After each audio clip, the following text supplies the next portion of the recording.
Nannie Doss's love life was something that would become her life's identity. As an escape from her abusive childhood where her father made her quit school to work on his farm, she would always read her mother's romance magazines and dream of getting married one day. Her dream would come true when at 16 years old, she married Charley Braggs after only dating for 4 months.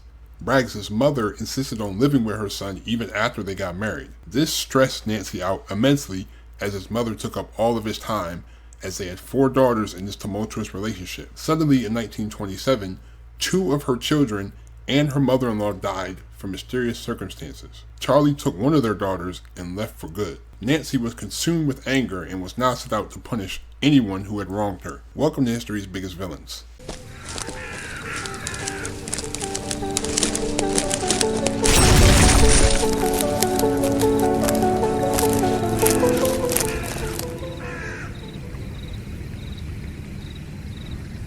Nancy Hazel was born on November 4th, 1905 in Anniston, Alabama. She was born to Louisa and James Hazel. She was one of 5 children.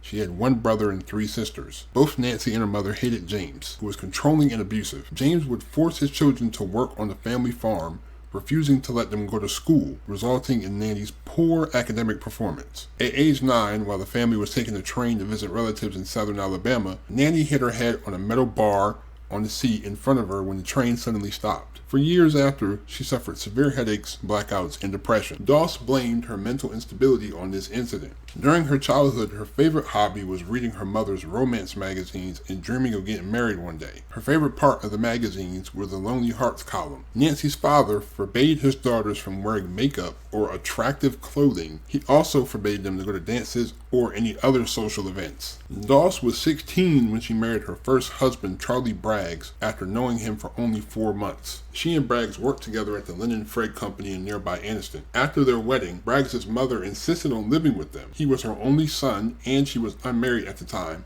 so Doss had to accept it. However, the arrangement soon proved to be troublesome as most of Braggs' time was taken up by his mother. After her arrest, Nancy described her first marriage as this: "I married, as my father wished, in 1921, to a boy I only know about 4 or 5 months, who had no family, only a mother who was unwed and who had taken over my life completely when we were married. She never seen anything wrong with what she'd done, but she would take spells. She wouldn't let my own mother stay all night." In the ensuing years, Doss gave birth to 4 daughters.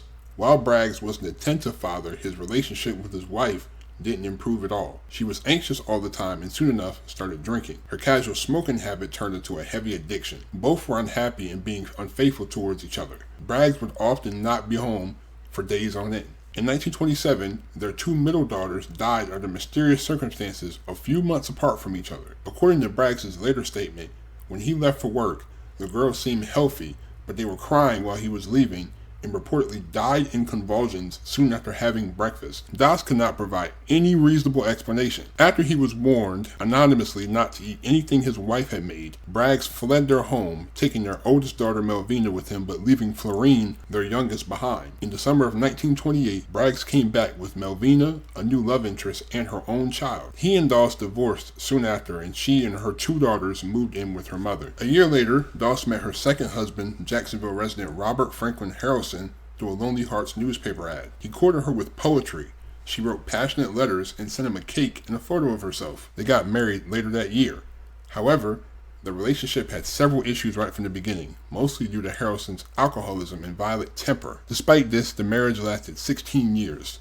Melvina, Nancy's oldest daughter, had grown up by then and gotten married herself. She gave birth to her son Robert Lee Haynes in 1943. 2 years later, she and her husband had another child, this time a daughter. Exhausted from the labor and still groggy from the medications, Melvina thought that she saw her mother kill her daughter by sticking a hairpin in the newborn's head. She later talked with her husband and her sister Florine, who told her that Doss had informed them earlier that the baby was dead and that they noticed that she had a hairpin in her hand. After the tragic incident, the grief-stricken couple slowly drifted apart and eventually separated. Melvina began dating a soldier whom Doss didn't like very much. Meanwhile, Nancy took out a $500 insurance policy on her grandson Robert, her grandson. One day, Melvina had a bad argument with her mother and went to her father's house to stay for a while. She left Robert in her mother's care. On July 7th, 1945, he died from asphyxiation, and within 2 months of his death, Doss cashed in on Robert's insurance policy. Your own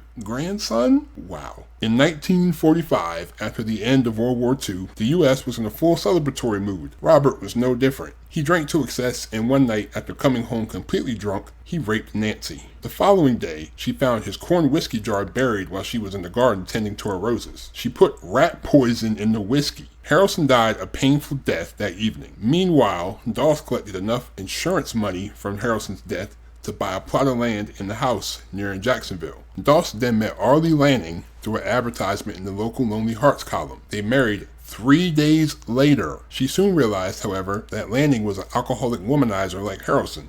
This time, it was Doss who would often vanish for prolonged periods at a time. Whenever she came back, she played the role of a housewife perfectly. Lanning died in 1950 from what was thought to be heart failure, and the townspeople came in support of his widow. After the funeral, the house they lived in, which was inherited by Lanning's sister, suddenly burned down, and Doss got the insurance money. At that time, she was taking care of Lanning's mother, who was suffering from a broken hip. The woman died in her sleep. She then lived with her sister Dovey, who was bedridden at the time. She too met her demise soon after Doss moved in. Doss was looking to get married for a 4th time. She found Richard L. Morton of Jamestown, North Carolina, in a dating service called the Diamond Circle Club. While this one wasn't an alcoholic, he was still a womanizer. They married in 1952 in Emporia, Kansas, and not long after that, Morton started to spend night after night with other women in the town. In January 1953, Doss's mother Lou moved in with them after her husband died. A few days later, she started to have severe stomach pains and died. Only 3 days after that, Morton died after drinking a thermos full of arsenic. Within months after the death of her 4th husband and her mother, Nancy had her eyes set on a new one. She boarded a bus to Tulsa, Oklahoma to meet Samuel Doss, a Nazarene minister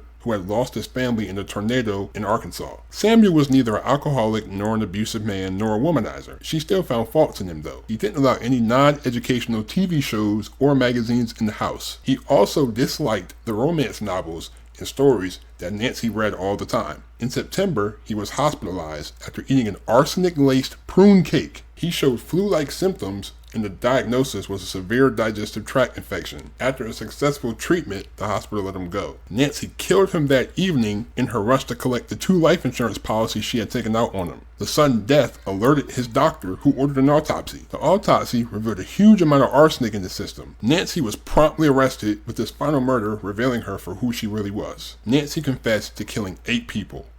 Robert, Harrelson, Lanning, Lanning's mother, Dovey, her own mother, Morton, and Samuel, but denied any involvement in the deaths of her 2 daughters and granddaughter. She was not given the death penalty because she was a woman. Instead, after she pled guilty on May 17, 1955, she was sentenced to life. She earned her nickname the Giggling Granny because of her smiling and giggling as she discussed her murders with the authorities. Nancy Doss was only charged with the death of Samuel Doss. She had apparently found a possible husband number 6 in North Carolina dairy farmer John H. Keel before her arrest, and even sent him a cake. I hope he didn't eat that cake. After being in jail for 2 years, she stated that she would have preferred the death penalty. Despite this, she maintained her cheerful disposition throughout her life, often making jokes about her case. She told a reporter that the only job she was allowed to do in the prison was laundry. When she asked if she could work in the kitchen, she was promptly told no. You wonder why. Doss died of leukemia on June 2nd, 1965 in the hospital ward of Oklahoma State Penitentiary.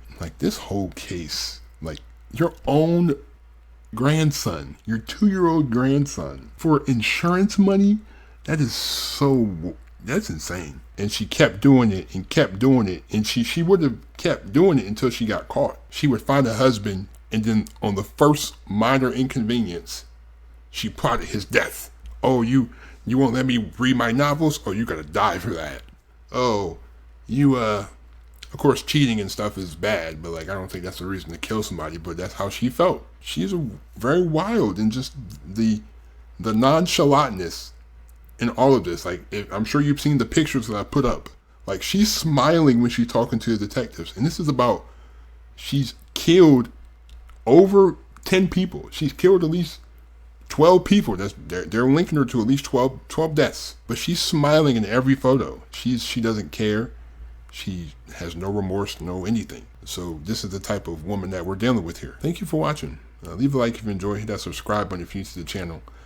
I was gonna put an interview in here, but the only interview on YouTube, the guy like watermarked it, and it's like, oh, if you want to use it, you gotta contact me. I'm like, I'm not doing all that. Like, you're doing too much.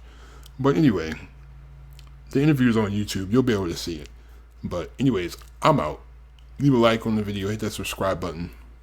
Peace.